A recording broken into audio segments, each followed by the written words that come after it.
सभी को एक बार फिर से जय मसीह की।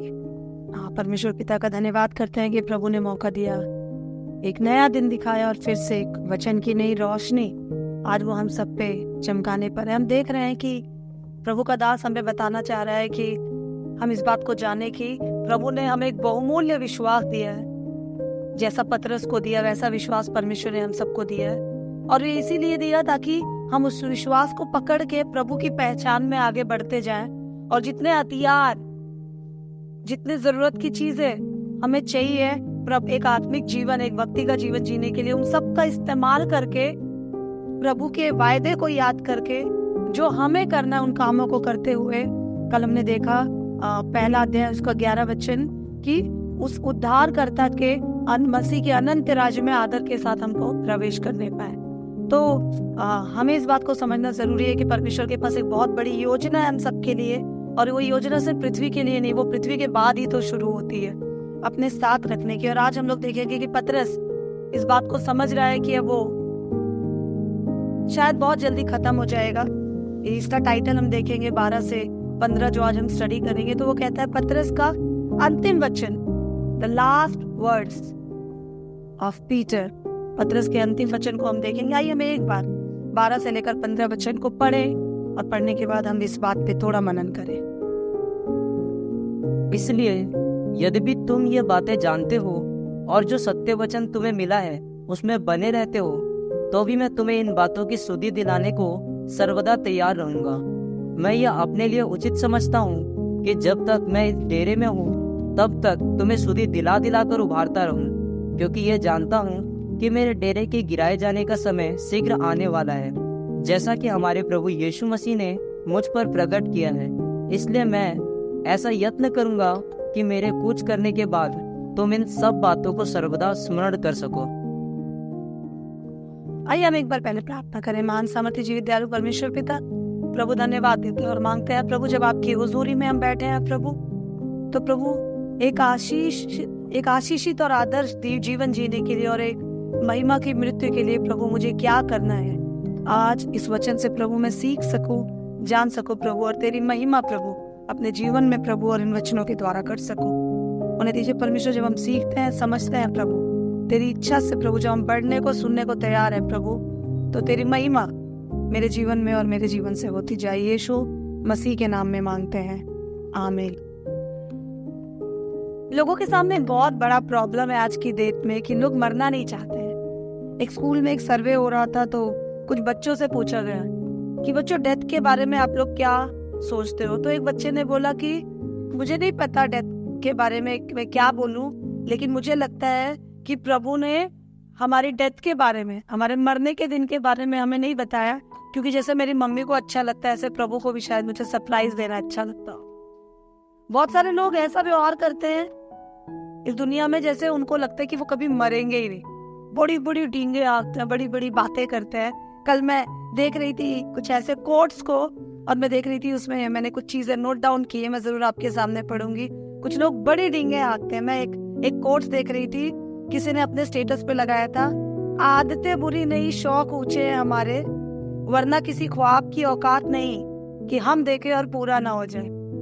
और उसके नीचे लिखा था, जो ऐसी बड़ी बड़ी बातें करते हैं कि आदतें बुरी नहीं शौक ऊंचे हैं हमारे, वरना किसी ख्वाब की औकात नहीं कि हम देखें और पूरा ना हो सके, ऐसे लोग बीड़ी भी मांग मांग के पीते हैं और किसी तरह अपनी जिंदगी को चलाते हैं। तो बहुत बड़ी बड़ी डींगे लोग हाँकते हैं जब इस दुनिया में रहते हैं, और उनको ऐसा लगता है, जब आप उनके व्यवहार को देखो, उनके चाल चलन को देखो, तो ऐसा लगता है कि उन्होंने अपने मन में ये निश्चय कर रखा है, या उनको अपने मन में ये बात पूरी तरह पता है कि चाहे कुछ भी हो जाए वो कभी मरेंगे नहीं।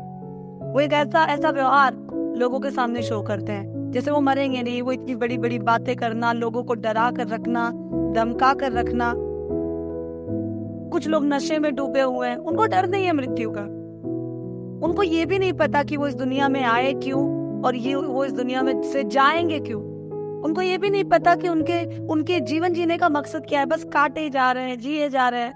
मैं कल एक जोक पढ़ रही थी कि एक शराबी बहुत दुआ करता है, बहुत प्रार्थना करता है, और उसके सामने गॉड खड़े हो जाते हैं। गॉड आकर खड़े होते हैं तो वो गॉड को कहता है कि गॉड मुझे आपसे एक ही बात कहनी है। गॉड ने बोला बोलो बोलो बेटा, क्या आप मेरी शराब छुड़ा सकते हैं?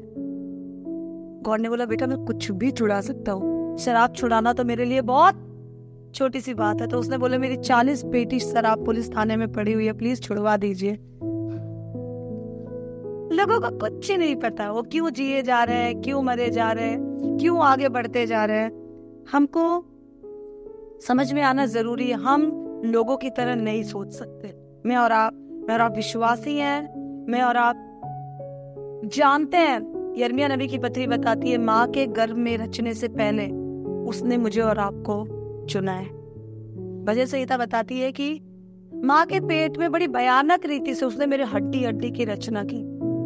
हमारे पेट में या हमारे मुंह में कंकड़ आ जाए तो हमें बहुत तकलीफ होती है, पर 2, 2.5, 3 किलो का हड्डी और मांस के सहित एक इंसान एक औरत के पेट में 9 महीने तक रहता है, कोई चुभन नहीं होती, कोई सांस अटकती नहीं और वो नॉर्मली डिलीवरी कर देती है। बहुत बड़ा क्रिएशन, एक बहुत बड़ा योजना प्रभु का हम सबके जीवन से। बट कई बार हम लोग जानवरों की तरह जीते जा रहे हैं, जैसे कुत्ते हैं, बिल्ली है, चूहे है, सांप है, अजगर है, नेवले है, कौवा है।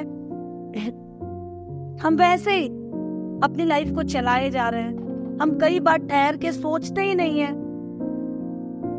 कि प्रभु तूने मुझे क्यों भेजा, मेरे लाइफ का मकसद क्या है, क्यों मैं इस पृथ्वी पे हूं।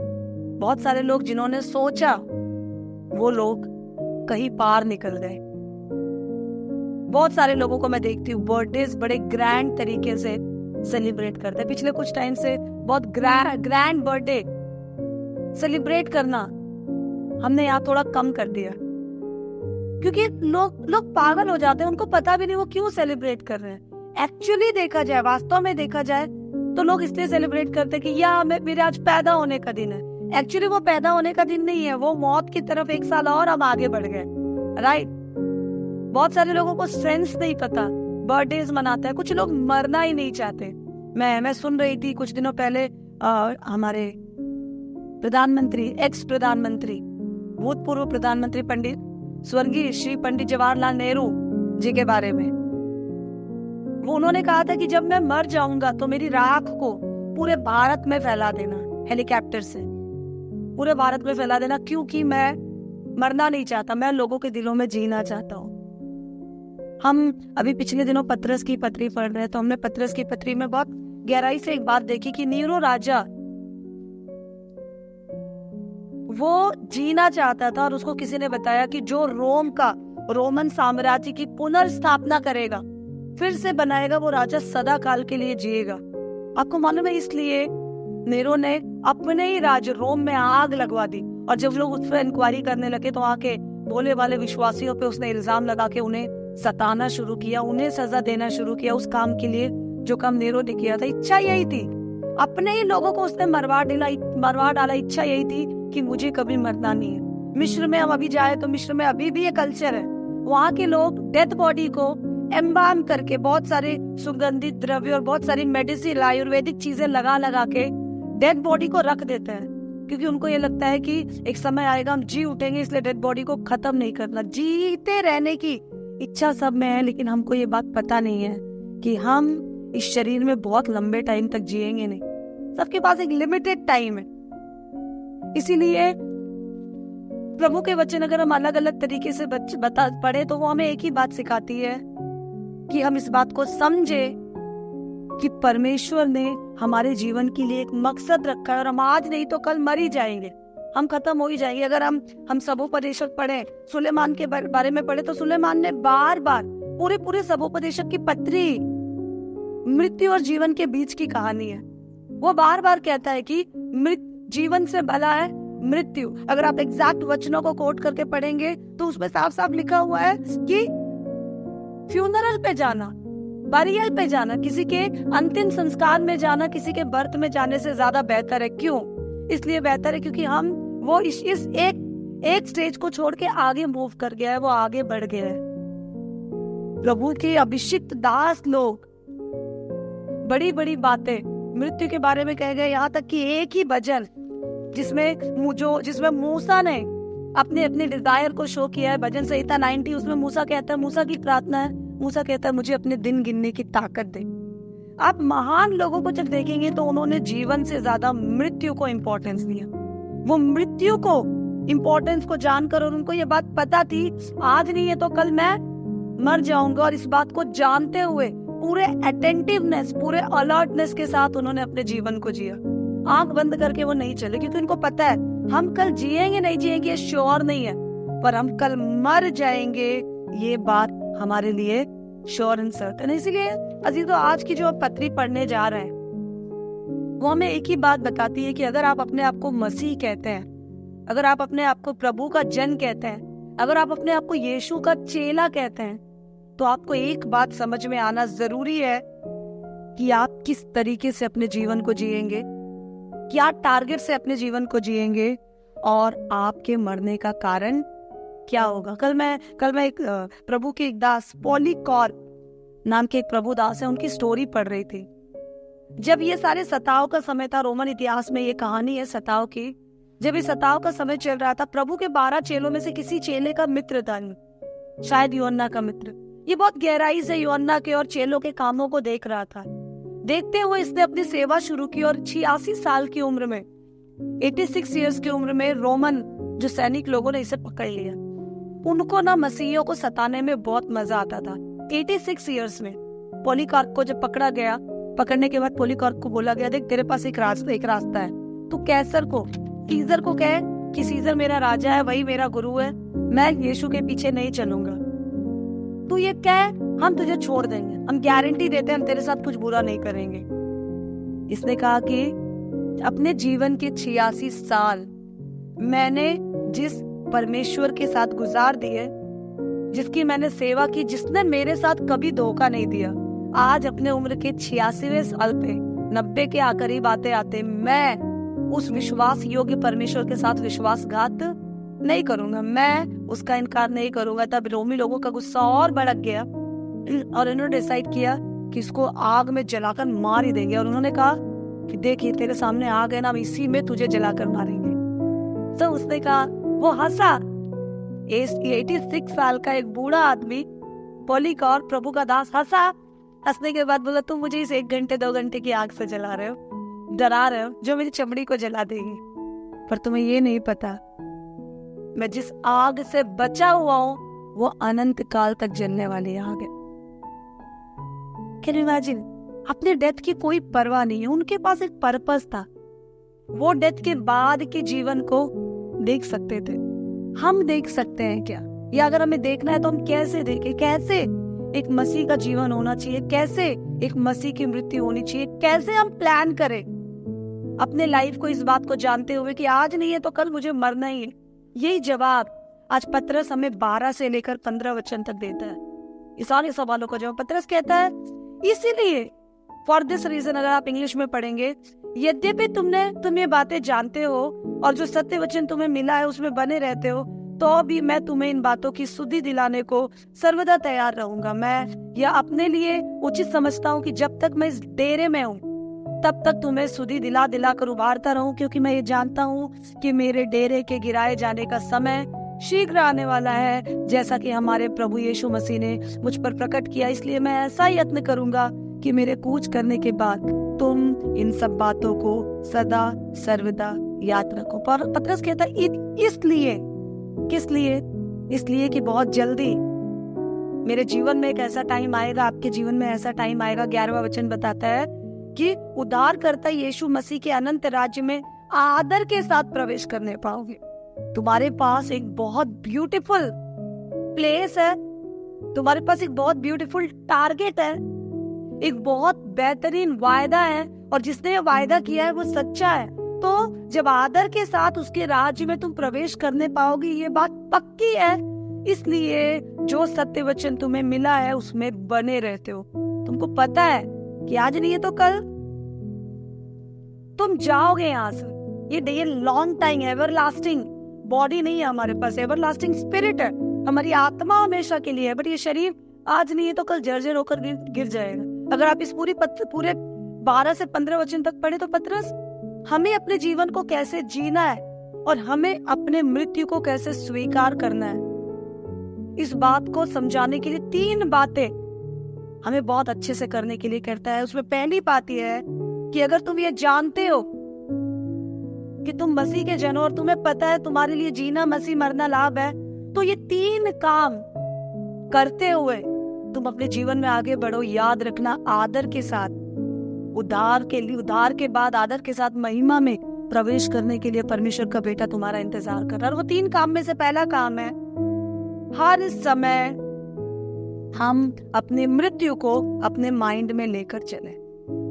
हम लोग अपने आप को बहुत बड़ा धोखा देते हैं। पहला काम है, पहला स्टेप है और पहला मंत्र है कि हम अपनी मृत्यु को अपने माइंड में लेकर चले। हम रोजमर्रा की जिंदगी में जीते हुए, चलते हुए ऐसे ना सोचे, ये ना बोले, अपने आप को रोज याद दिलाए कि अंत में मुझे मरना ही है और ये डन है कि मैं मरूंगा। कल मर जाऊं, आज शाम मर जाऊं, 2 दिन बाद मर जाऊं, मुझे पता नहीं। तो बहुत लोग हमें पागल समझेंगे। वो कहेंगे ये क्या बेवकूफी की बात है, मैं मरने के बारे में क्यों सोचूं। कुछ लोग बोलते हैं अभी तो मेरे दूध के दांत ही नहीं टूटे हैं, अभी तो मेरी शादी ही नहीं हुई है, अभी तो मैंने अपनी जिंदगी में कुछ देखा ही नहीं है। कुछ लोग यहाँ पर जवान लोग जो इस वचन को सुनेंगे वो बोलेंगे कि ये क्या पागलपंती की बातें कर रही हैं। मेरा अभी तो मैं बड़ा ही होना शुरू हुआ हूँ, मैं मरने की बातें क्यों सोचूं। लेकिन हम अगर मरने की बात ना सोचे, हम आंखें बंद कर लेते हैं तो हम सूरज को ढक नहीं सकते, उसकी रोशनी रहेगी। हम आंखें बंद कर लेते हैं और हम नहीं सोचते मृत्यु के बारे में, तो इसका मतलब ये नहीं है मृत्यु नहीं आएगी। मृत्यु तो आएगी। लेकिन अगर हम मृत्यु के बारे में सोचते हैं तो एक बहुत बड़ा फायदा मुझे और आपको ये होता है कि हमें जितना टाइम हमारे पास है उसको सही से इस्तेमाल करने का और उसको इस्तेमाल करके सही से जीने का तरीका आ जाए। किसी ने कहा कि ये बात अगर पब्लिक सुनेगी तो यही कहेगी कि पतरस ये बात कह सकता है क्योंकि वो मरने वाला है, वो अपने बुढ़ापे में है, 70 80 90 जो भी साल का होगा, वो 70 क्रॉस कर चुका है, वो अपने बुढ़ापे में वो मरने की बात करे, मैं क्यों मरने की बात करूं। इसलिए क्योंकि मुझे और आपको नहीं पता कि हम पतरस वाली उम्र को देखेंगे नहीं देखेंगे। क्या आप जानते हैं कि आज रात आप सोएंगे तो कल सुबह उठ ही जाएंगे? We are not sure. इसलिए पतरस मुझे और आपको बता रहा है कि इसलिए कि वो महिमा का मुकुट तुम्हारे लिए इंतजार कर रहा है, और इसलिए कि तुम इस बात को समझो कि आदर के साथ एंट्री देने के लिए उस बड़े घर में प्रभु तुम्हें तैयार है। तो तुम अपनी मृत्यु को अपने माइंड में लेकर मृत्यु के बारे में सोचते हुए अपने जीवन को जियो, क्योंकि जब तुम अपने जीवन को जियोगे मृत्यु को माइंड में रखते हुए तो तुमसे गड़बड़ी नहीं हो। एक किसी प्रभु के दास बहुत एनालाइज कर रहे थे, प्रचार कर रहे थे और सोच रहे थे कि जब ये प्रीचिंग मैं लोगों को दूं तो कैसे मैं लोगों को एड्रेस करूं। और उन्होंने एक बहुत अच्छी तकनीक निकाली। उन्होंने बोला कि मैं सबसे पहले स्टडी करूंगा कि अलग अलग लोगों के मन में, अलग अलग उम्र के लोगों के मन में मृत्यु को लेकर क्या चलता है या लाइफ को लेकर क्या चलता है। तो उन्होंने एक एनालिसिस रिपोर्ट दी जिसमें वो कहते हैं कि 20 साल की उम्र में ज्यादातर जवान होते हैं। हम जवानों को एक चिंता होती है कि मैं कैसे सबसे अलग दिखूं, कैसे सबसे स्मार्ट दिखूं, मेरे बाल कैसे सबसे अलग दिखाई दे। अलग दिखने के चक्कर में अजूबे दिखने लग जाता है। 20 साल की उम्र का ये पागलपन होता है, मुझे क्या करना है लाइफ में, मैं कैसे अलग दिख सकता हूँ, कैसे मैं एकदम डिफरेंट रह सकता। 30 साल की उम्र में इंसान के मन में एक ही चिंता होती है कि मैं कैसे चीजों को व्यवस्थित करूं। शादी करनी है या शादी हो चुकी है, आसपास का टाइम है, कैसे मैं अपनी घर गृहस्थी को चलाऊं, कैसे मैं चीजों को सेटल करूं। 30 साल की उम्र के इंसान के, लड़की या लड़के के मन में इस तरह की चिंता होती है। अगर एक 40 साल का जन है तो उसके मन में एक ही फिक्र होती है कि जो मेरे आसपास के लोग हैं, मेरे मित्र, मेरे कलीग, उनसे बेहतर मैं कैसे परफॉर्म करूं। एक कॉम्पिटिटिव मेंटालिटी होती है दुनियादारी को लेकर। मेरे पड़ोसी से मेरा घर बेहतर क्यों ना हो, मेरे चाचा ताऊ से मेरा स्टेटस बेहतर क्यों ना हो। वो अपने आप की एक सेल्फ रिपोर्ट कार्ड तैयार करने लगते हैं और सोचने लगते हैं कि मुझे किसी तरह से अपने आसपास के लोगों से एकदम बढ़िया रहना। 50 साल की उम्र में लोग सोचने लगते हैं कि अरे क्या हो गया, मैं चाह के भी बहुत कुछ नहीं कर पा रहा हूँ, मेरी बॉडी आजकल मेरा साथ थोड़ा कम देने लगी है। वो अपनी बॉडी की ओर और बॉडी की गिरावट की ओर देखने लग जाते हैं। 60 साल की उम्र में लोग ये सोचने लग जाते हैं यार मेरे आसपास मेरे दोस्त लोग मुझसे भी बूढ़े लगने लग गए, मैं भी बूढ़ी दिखने लग गई हूँ क्या, मैं भी बूढ़ा दिखने लग गया हूँ क्या। 70 साल की उम्र में लोग सोचने लग जाते हैं पता नहीं मैं कितने दिन जीऊंगा। लोग मृत्यु की बातें कर। अभी थोड़े दिनों पहले मैं अपने एक दोस्त से बात कर रही थी।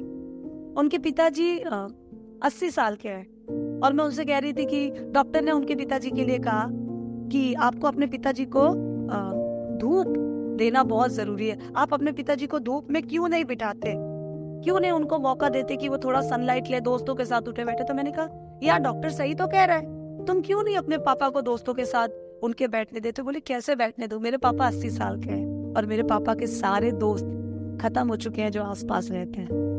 और मेरे पापा सोचते हैं सब खत्म हो गए तो मैं कितने दिन चलूंगा मुझे पता नहीं।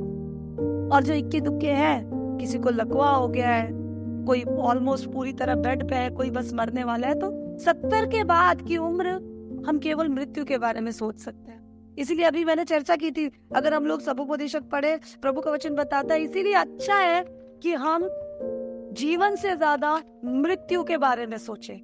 अगर हम अभी से अपने 18-20 साल की उम्र से मृत्यु के बारे में सोचेंगे ना भाइयों बहनों, तो हम 80 साल की उम्र में मृत्यु के बारे में नहीं सोच रहे होंगे। हमने जितना जीवन जिया हम उसके बारे में सोच रहे हो।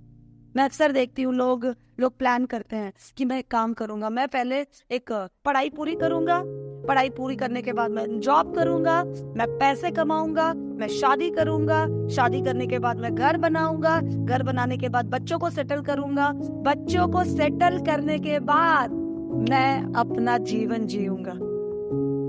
और अक्सर ऐसे थॉट्स रखने वाले लोगों को मैं देखती हूँ, वो प्लान करते करते करते करते करते करते जीवन जीने के लिए प्लान करते हैं। उन्होंने जीवन को शुरू किया अपने 60वें साल पे, काम कम करना, पैसा कमाना, बच्चों को सेटल करना, करते करते 60 में पहुंच गए। और जब वो जीवन जीने के लिए प्लान करना शुरू करते हैं तब अस्पताल में मृत्यु उनको दस्तक दे रही होती है, बीमारियां उनको दस्तक दे रही।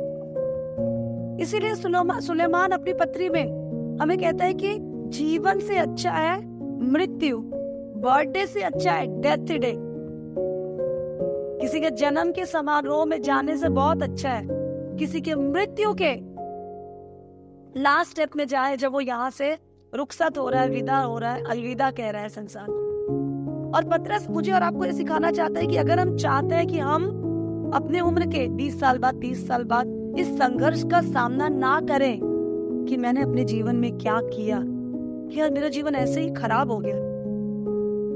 मेरे 1-2 दोस्त है, प्रभु को नहीं जानते, पैसों में लबालब भरे हुए, मेरे से उम्र में थोड़े बड़े हैं, 10-12 साल बड़े। मैं उनसे बातचीत करती हूँ तो एक ही बात बोलते हैं, यार हमें समझ नहीं आता हमने अपना पूरा जीवन क्या किया। और मैं आपको सच बता रही हूँ, मैं उनसे छोटी हूँ 10-12 साल। अभी मैंने अपने उम्र के 40 साल को भी क्रॉस नहीं किया, उस पर भी नहीं पहुंची। और मुझे हर दिन ऐसा लगता है यस प्रभु मैंने तुझ में जी लिया। 2 दिन पहले मैं किसी से बात करते हुए कह रही थी कि अगर आज रात मैं सो गई और मैं नहीं उठी, आज रात अगर मैं सो गई और प्रभु आज मेरी सांस ले लेता और कल सुबह मैं नहीं उठी, तो मैं सच में प्रभु का धन्यवाद देती हूँ कि मैंने कुछ अधूरा नहीं छोड़ा। कुछ फीडबैक चेक करने के अलावा बाकी काम मैंने पूरा कर रखा। हम अपनी मृत्यु को अगर माइंड में लेकर चलेंगे तो हम एक बेहतरीन जीवन जी।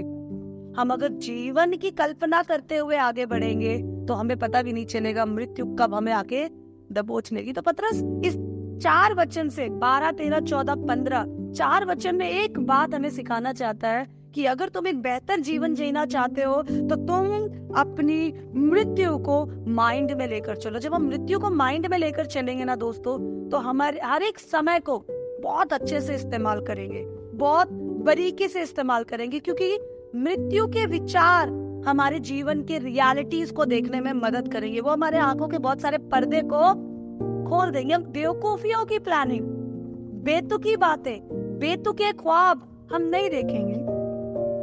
हम सेंसिबल बातों को करेंगे।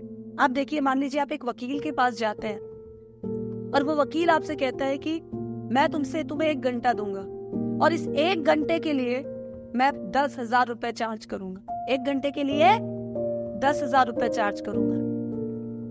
जब हम किसी वकील के पास जाते हैं और हम ऐसा कहते हैं तो आपको पता है क्या होगा? आप जाकर उसको बोलेंगे नहीं, और भाई साहब कैसे है, आपके बच्चे कैसे हैं, अच्छा आपके बच्चे की पढ़ाई कैसी चल रही है, लॉकडाउन में वो ऑनलाइन क्लासेस कर रहा है या आप ये सारी बातें नहीं करेंगे, क्योंकि आपको पता है आपका एक एक सेकेंड रुपयों में काउंट हो रहा है। आप समझ रहे? 1 घंटे खत्म होने की चिंता में आप उस 1 घंटे को पूरा यूटिलाइज करेंगे। पतरस मुझे आपको बताना चाहता है कि मृत्यु को अगर हम अपने दिमाग में रख कर चलेंगे तो हमें जीवन जीना आ जाएगा। हम बहुत सारी गड़बड़ियों को और बहुत सारे वेस्टेज को और बहुत सारे जो रॉन्ग डिसीजंस को अपनी लाइफ में लेते हैं, उससे हम लोग बच जाएंगे। दूसरी बात जो पतरस मुझे और आपको इस बात से सिखाना चाहता है वो ये है कि आप ऐसे जियो। पतरस अगर हम पढ़े 13 वचन तो कहता है, मैं अपने लिए उचित समझता हूँ कि जब तक मैं इस डेरे में हूँ तो मैं स्तुति दिला दिला कर उभारता रहूं। डेरा इंग्लिश में, अगर आप इंग्लिश बाइबल पढ़े, चाहे NIV पढ़े, KJV पढ़े, उसमें डेरे की जगह जो शब्द इस्तेमाल हुआ है वो है टेंट, तंबू।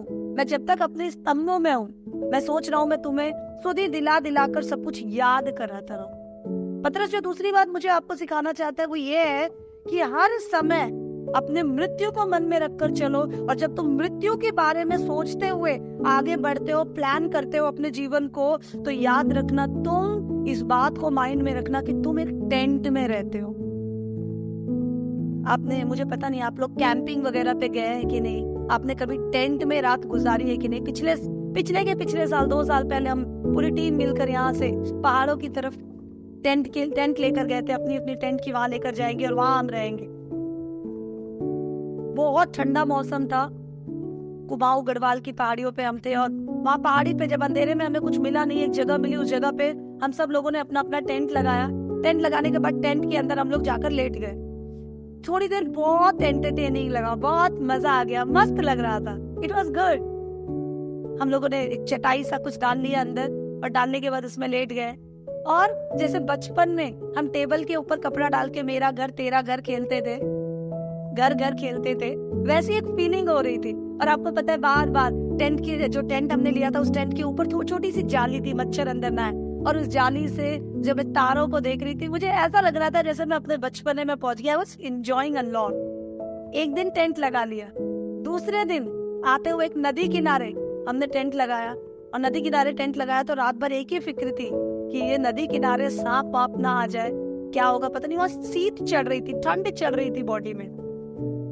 और जब उस टेंट में हम लोग लेटे हुए थे, तीसरे दिन एक फीलिंग आ रही थी कि बस अपना बिस्तर है, मुझे अपने घर जाना है कैसे भी करके, अब बहुत हो गया। तब मुझे अपना पलंग याद आ रहा था, अपना गद्दा याद आ रहा था।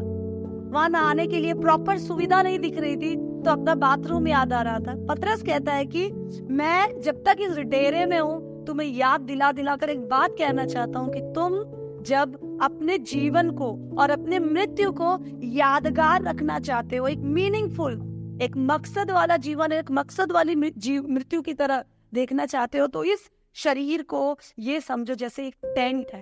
तुम्हारी आत्मा, तुम्हारा जीवन इस शरीर के अंदर रह रहा है। You are living in a tent. उसने तुलना की है इस शरीर की टेंट के साथ। आपने कभी किसी इंसान को देखा है, कभी किसी इंसान को जो अपने टेंट को बहुत मरम्मत करता हो? नहीं करेगा। इंसान सोचता है थोड़ा सिल दिया, कर दिया, ठीक है, मेरा घर तो अच्छा है ना, मैं टेंट की इतनी मरम्मत क्यों करूं?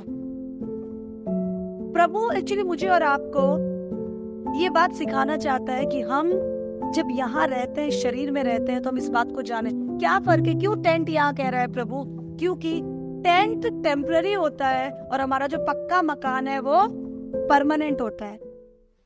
यीशु मसीह ने कहा कि यीशु मसीह ने यूहन्ना की पत्री में कहा, मैं अपने पिता के घर जाता हूँ, वहां मैं तुम्हारे लिए कमरे तैयार करूंगा, एक मेंशन, एक महल प्रभु हमारे लिए वहां तैयार कर रहा है। हम कहीं ऐसा तो नहीं इस टेंट के चक्कर में उस महल को छोड़ रहे हैं, हम इसी को मेंटेन करने में लगे हुए हैं।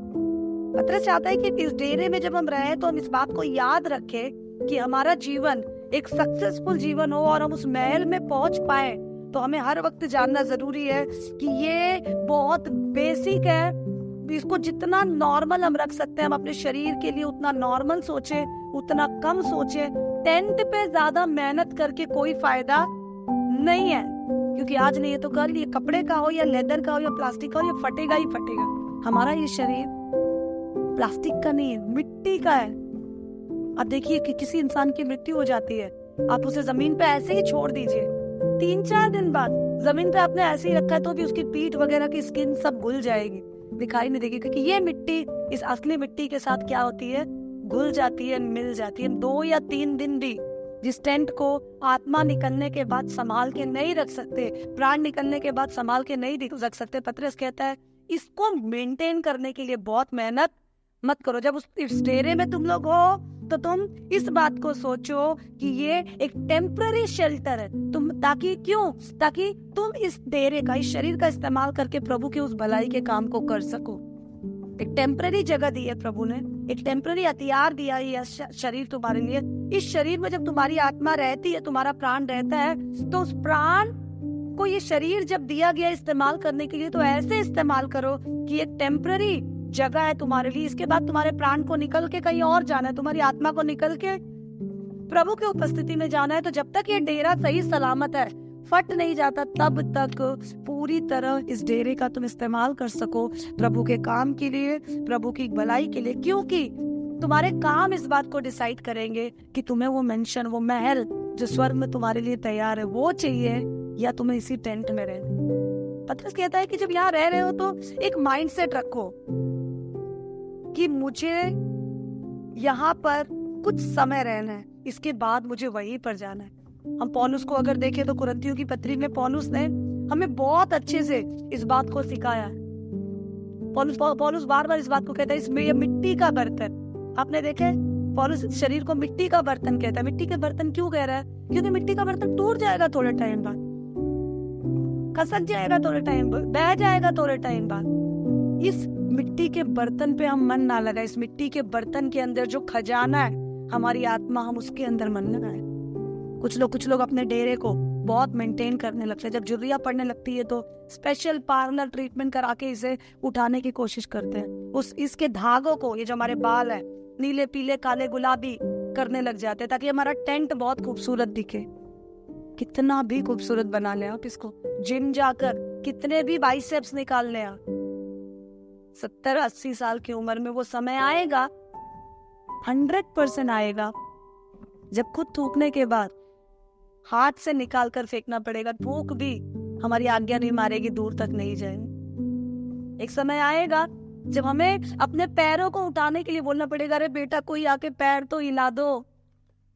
क्योंकि पूरी जिंदगी हमने अपनी आत्मा को मेंटेन करने के बारे में सोचा नहीं। इस टेंट को परमानेंट घर समझ लिया। आप सोचो ना, मैं और आप, हम सब जानते हैं आज नहीं है तो कल हम खत्म हो जाएंगे। कोई ऐसा है अगर ये बात याद नहीं रखता तो वो खुद को मूर्ख बना रहा है। जब हम जानते हैं तो क्यों ना हम अपनी प्लानिंग इस तरीके से करें कि ये शरीर तो खत्म हो ही जाएगा, शॉर्ट सर्टन। जब ये खत्म होने ही वाला है तो जब तक ये मेरे पास है, मैं क्यों ना पूरी तरह इस्तेमाल कर लूं। आप अपने घर में एक सब्जी ले आते हैं, आपको पता है सब्जी जल्दी सड़ जाएगी, तो आप क्या करते हैं? जल्दी से जल्दी, बेहतर से बेहतर तरीके से उसे पकाते हैं और सबको खिला देते हैं। ये खत्म हो जाएगा, ये टेंट है।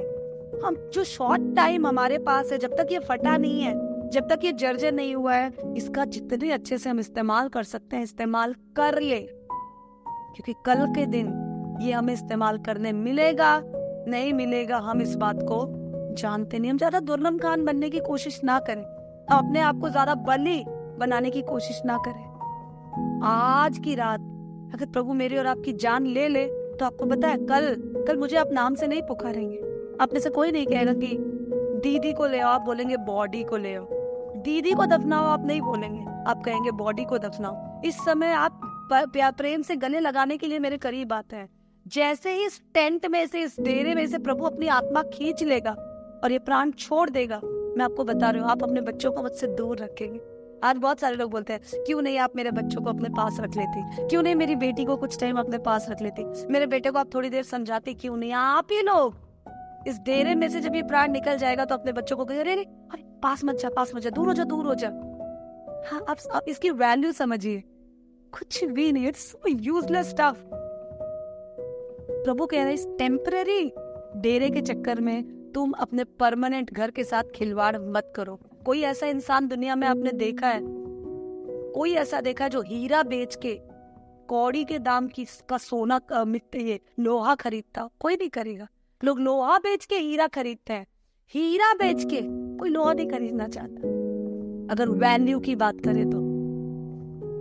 इसलिए मैं आपको बताना चाहती हूँ, पतरस मुझे आपको सिखा रहा है, हम जब इस दुनिया में हैं तो हम ऐसे रहें, ऐसे चले कि जैसे ये शरीर मेरा परमानेंट घर नहीं है, बल्कि ये वो डेरा है, वो तंबू है जो आज नहीं है तो कल गिर जाएगा। आप जानते हैं पतरस ने नहीं, पौलुस ने भी इसे वो तंबू बनाने का काम करता था, इसलिए उसको पता था तंबू की लाइफ ज्यादा लंबी नहीं होती है।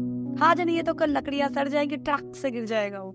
आज नहीं है तो कल थोड़ी हवा तेज चलेगी, कट से गिर जाएगा। मुझे और आपको नहीं पता मेरे और आपके इस तंबू में कितनी ताकत है, लेकिन इस तंबू का इस्तेमाल करके, इस डेरे का इस्तेमाल करके हमने पूरी दुनिया में तहलका मचा रखा है, नाक में दम मचा रखा है। हम अपने घर जाते हैं तो हमारे परिवार वाले कांपने लगते हैं कि अब कौन सी नई आफत लाएगा ये। हमारी पत्नी घबराने लग जाती है। पति घर में आते हुए, पत्नी अपने इस डेरे का इतना गलत इस्तेमाल करती है कि पति आते हुए घबराता है, वो हमें देखना नहीं चाहता, हमारी हरकतों के कारण, हमारी जुबान के कारण। अच्छे से अपनी मृत्यु को अपने माइंड में रखे, इस डेरे को, इसे हम बहुत टेम्पररी समझे, परमानेंट शेल्टर, परमानेंट जगह ये शरीर हमारे लिए नहीं है। हम इस बात को गहराई से समझे, और जब हम इस तरह से समझेंगे, इसको डेकोरेट करने के बारे में नहीं सोचेंगे, और जब हम इस बात को जानेंगे कि मेरा ये जो शरीर है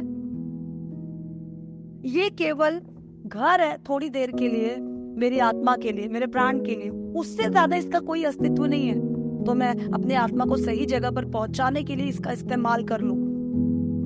जब हम ऐसा सोचेंगे तब एक आखिरी चीज पतरस मुझे और आपको कहता है, तुम अपने मन में अपने मृत्यु को लेकर चलो, अपने इस शरीर को एक टेम्पररी डेरे की तरह मानकर चलो। और तीसरी चीज, जब तुम इस डेरे को टेम्पररी मानकर चल ही रहे हो तो एक काम करो, अपने लिए मत जियो। तीसरा चीज जो पतरस कहना चाहता है, दूसरों के लिए जीना शुरू।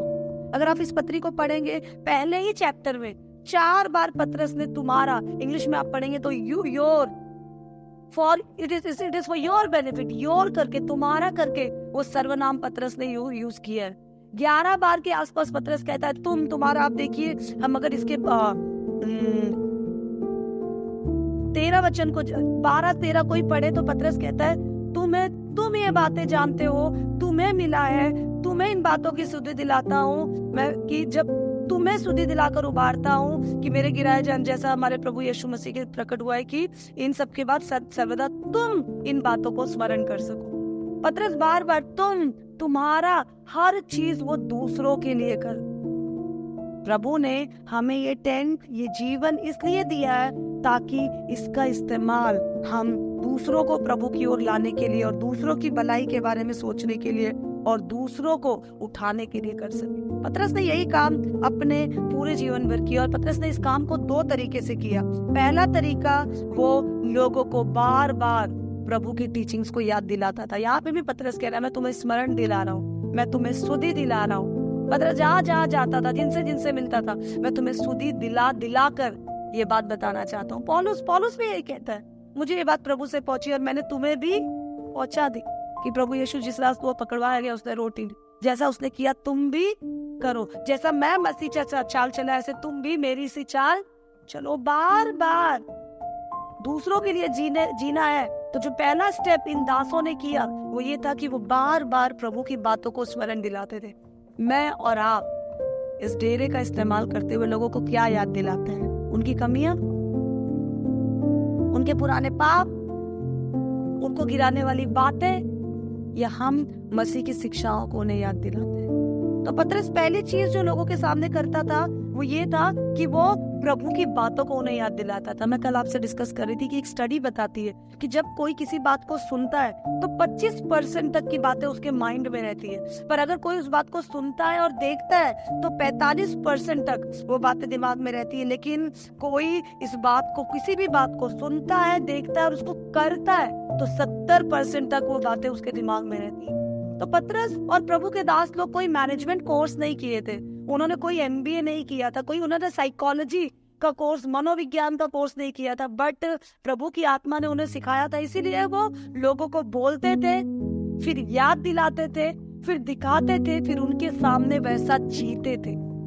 उनका पूरा जीवन प्रभु के लिए समर्पित? क्या मैं प्रभु की बात बोलती हूँ? क्या मैं प्रभु की बातों को, शिक्षाओं को बार बार लोगों को याद दिलाती हूँ? क्या मैं अपने चाल चलन से वो दिखाती हूँ, सिखाती हूँ? क्या मैं उनके साथ एक प्रभु की नाई, जैसे यीशु पवित्रता में, प्रेम में रहा, वैसा एक आदर्श लोगों के सामने दे रही हूँ? लोगों ने प्रभु को नहीं देखा, वो मुझे और आपको देखते हैं। पतरस मुझे और आपको कहता है कि इसलिए मैं तुम्हें याद दिला रहा हूँ कि तुम भी लोगों को याद दिलाओ। Remind people about importance of going into haven, स्वर्ग में जाने के महत्व को, कैसे आत्मिक बढ़ोतरी में हम बढ़ेंगे, उस बात को लोगों को तुम सिखाओ। क्योंकि अगर हम लोगों को नहीं सिखाएंगे, अगर हम लोगों को नहीं बताएंगे, तो हम लोगों को उठा नहीं पाएंगे। आप जानते हैं, वो लोग बार बार प्रभु की शिक्षाओं को याद दिला रहे थे ताकि उनके माइंड में बसी रहे, और दूसरी चीज, लोग जागृत हो सके। लोग, अगर आप लोगों को जगाएंगे नहीं तो लोग गलत और झूठी शिक्षाओं में गिरते पड़ते जाएंगे, जो अगले चैप्टर में हम गहराई से देखने वाले हैं। पतरस कह रहा है कि सतर्क रहो, मैं बार बार तुम्हें सुधि दिला रहा हूँ, याद दिला रहा हूँ। मैं तुम्हें याद दिला रहा हूँ तो तुम्हें खुद भी याद रखना है, लोगों को भी याद दिलाना है कि वो याद रखे कि प्रभु कैसा था, उसकी शिक्षाएं कैसी है, और वो याद रखे कि आसपास बहुत झोल झाल है, बहुत गड़बड़ी है। हमें उससे अपने आप को बहुत बेहतरीन तरीके से बचा कर चलना। आप समझ सकते हैं, पतरस अपने 70-75 साल की उम्र में इस बात को कह रहे हैं। इस एंगल को जब मैं देख रही थी तो मुझे एक और बात याद आई। आज पतरस बोल रहा है 15वें वचन में कि मेरे कूच करने के बाद तुम इस बात को याद रखो। मतलब उसको पता है बस कुछ ही पलों में, कुछ ही समय में मुझे कूच करना, मतलब बाय बाय। वो ये नहीं कह रहा मेरे मरने के बाद, मूव करने के बाद। वो अपने शरीर को, इस शरीर को तंबू मान रहा है। और हम क्या करते हैं, हम तंबू से, जब एक तंबू से हम निकल के दूसरे तंबू में या दूसरे घर में जाते हैं, तो हम ये नहीं कहते कि चलो भाई अब मैं मर रहा हूँ, हम बोलते मैं निकल रहा हूँ। राइट? कोई किसी को आपने देखा वो घर शिफ्ट करते हुए बोलता हो, ये घर शिफ्ट छोड़ के दूसरे घर में शिफ्ट होते हुए कोई कहता हो कि चलो भैया अच्छा नमस्ते, अब मैं मर रहा हूँ, अब मैं जा रहा हूँ। पतरस कहता है मैं जाने वाला हूँ। जब मैं जाने वाला हूँ तो मैं तुम्हें बताना चाहता हूँ। मुझे बड़ा ताज्जुब लग रहा था, पतरस आज कह रहा है कि मैं जाने वाला हूँ। वो श्योर है,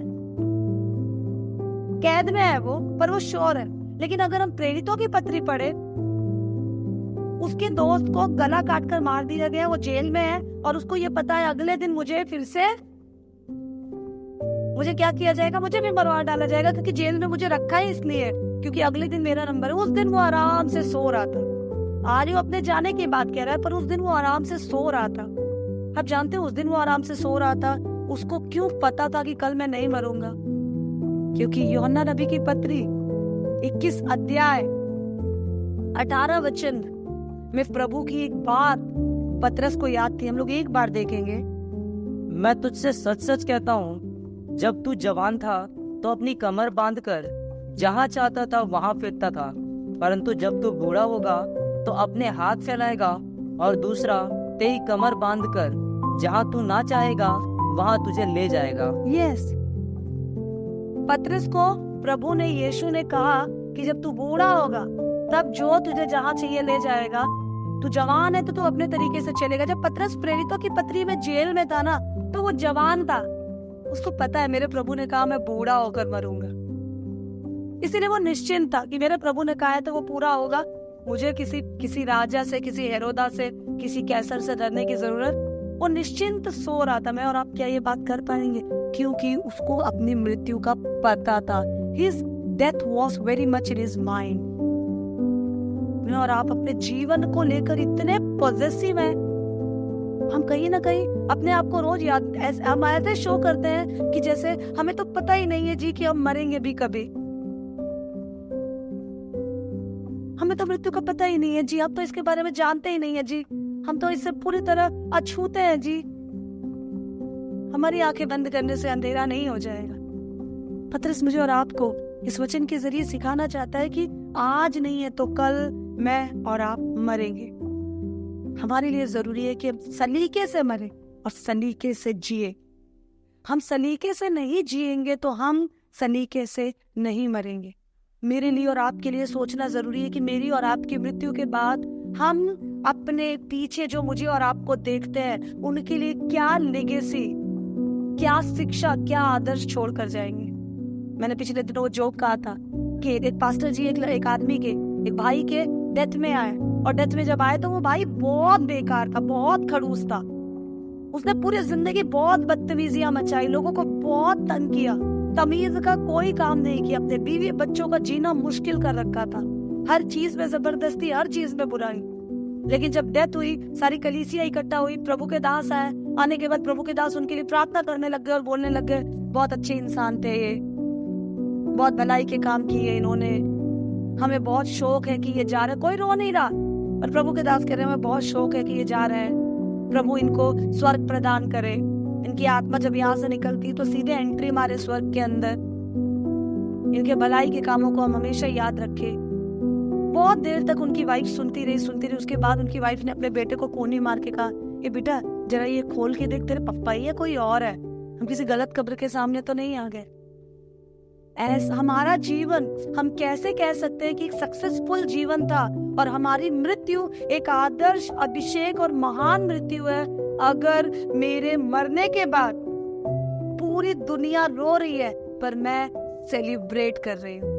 पूरी दुनिया मुझे याद करके, मेरे आदर्शों को याद करके, मेरी अच्छाइयों को याद करके, मेरी भलाइयों को याद करके, मेरे जीवन के एक एक एक्शंस को, रिएक्शंस को, गेस्चर्स को, व्यवहार को, तौर तरीके को याद करके सारी दुनिया रो रही है, ये सोचकर कि उन्होंने एक बहुत बेशकीमती चीज खो दी।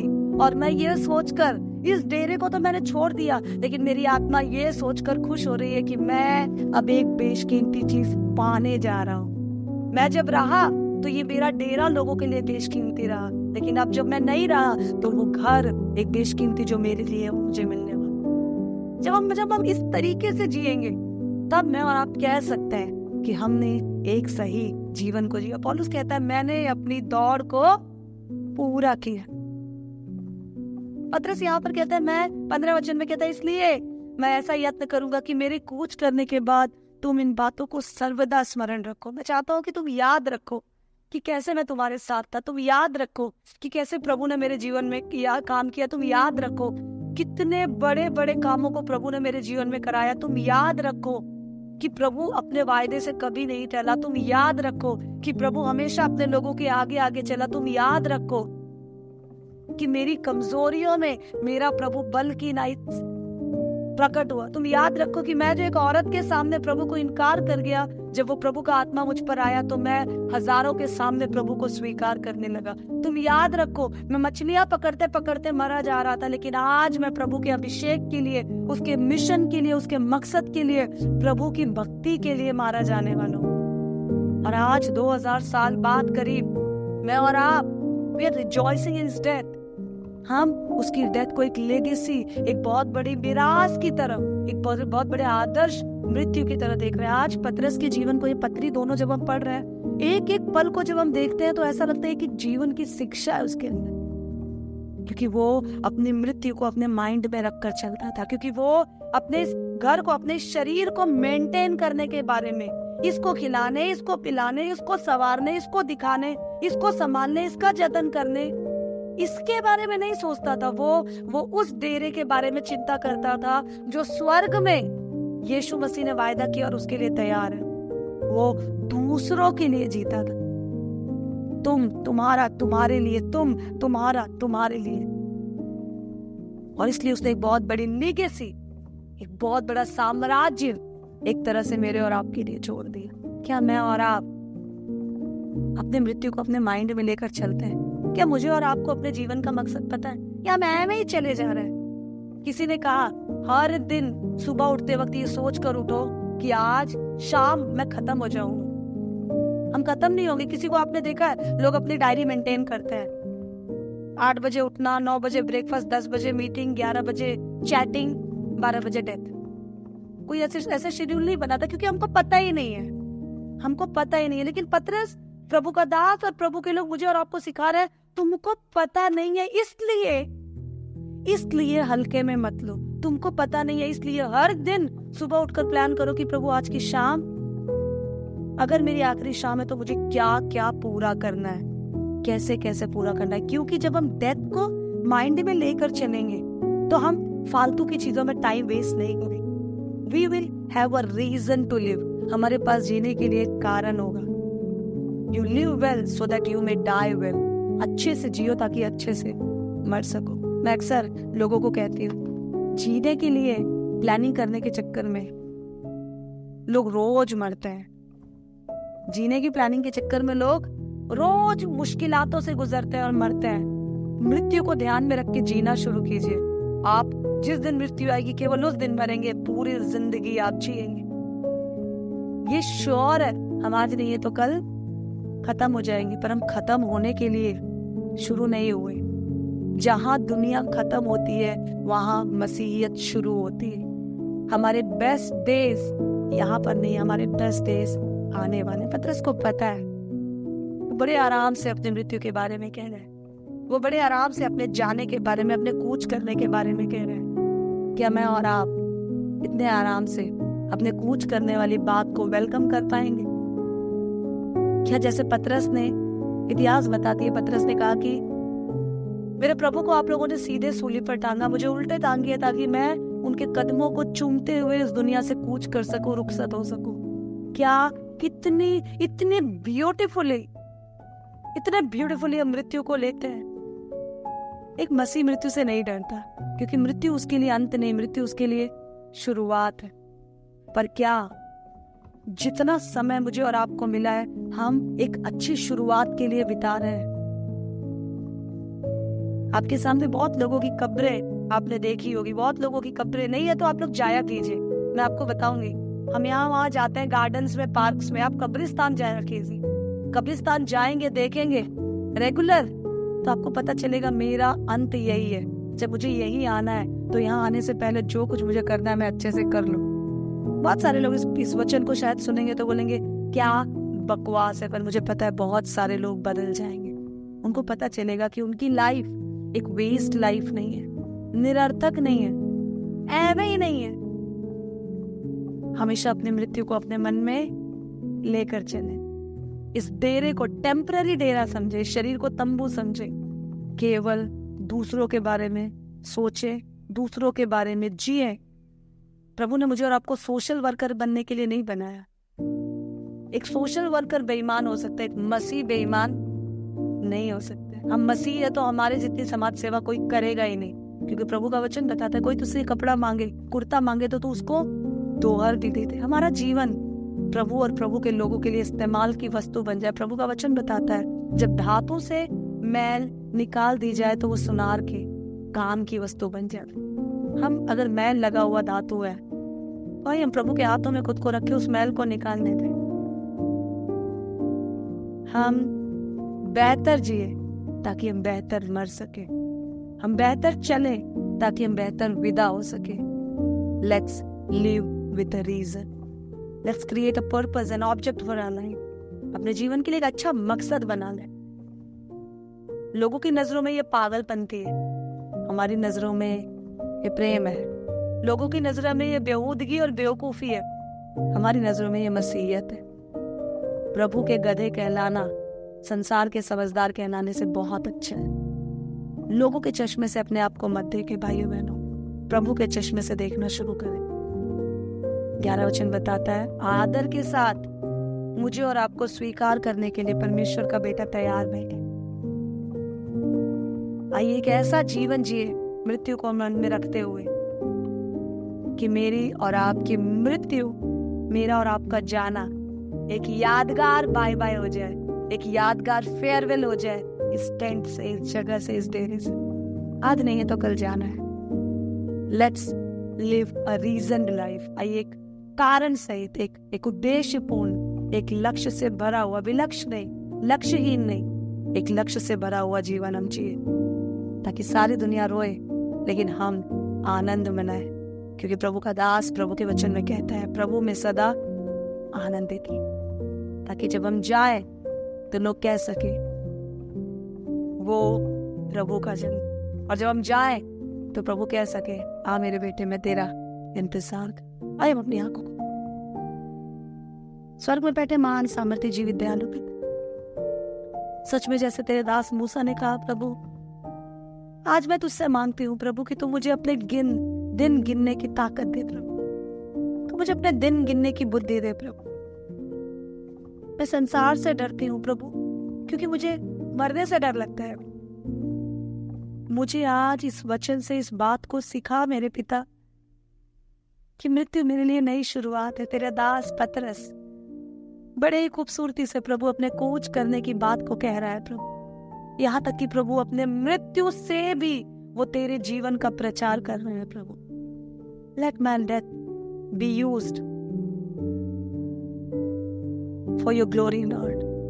मैं प्रार्थना करती हूँ परमेश्वर की, सच में मैं हर दिन अपने मृत्यु को अपने मन में रखते हुए, अपने इस डेरे पे ज्यादा मन ना लगाते हुए, तेरे लोगों को बनाने संवारने में और तुझसे जोड़ने में प्रभु अपने जीवन को लगा सकूं प्रभु, और इस बात को जान सकूं कि तुझे यही बात है और तूने मुझे इसीलिए बुलाया है, ताकि जैसे तेरे दास पौलुस ने कहा प्रभु, मैं भी कह सकूं कि मेरे लिए जीना मसीह है, क्योंकि जब तक मैं जीती हूँ प्रभु के साथ हूँ, और मेरे लिए मरना लाभ है। लोगों के लिए नुकसान होगा पर मेरे लिए लाभ है, क्योंकि यहाँ से सोने के बाद मैं तेरे पास फिर उठ पड़ूंगी परमेश्वर पिता। मानती हूँ प्रभु कि जो कुछ मुझसे छूट गया प्रभु, वो भी प्रभु जब तेरे लोग तेरे इस वचन को सुनते हैं तो तू उनके मनों में डाल, ताकि आज के आज हम सब घुटनों पे आए प्रभु, और हम एक आदर्श मृत्यु के लिए प्रभु एक आशीषित जीवन जीना शुरू कर। सब कुछ तेरी महिमा के लिए हो, यीशु मसीह के नाम में मांगते हैं,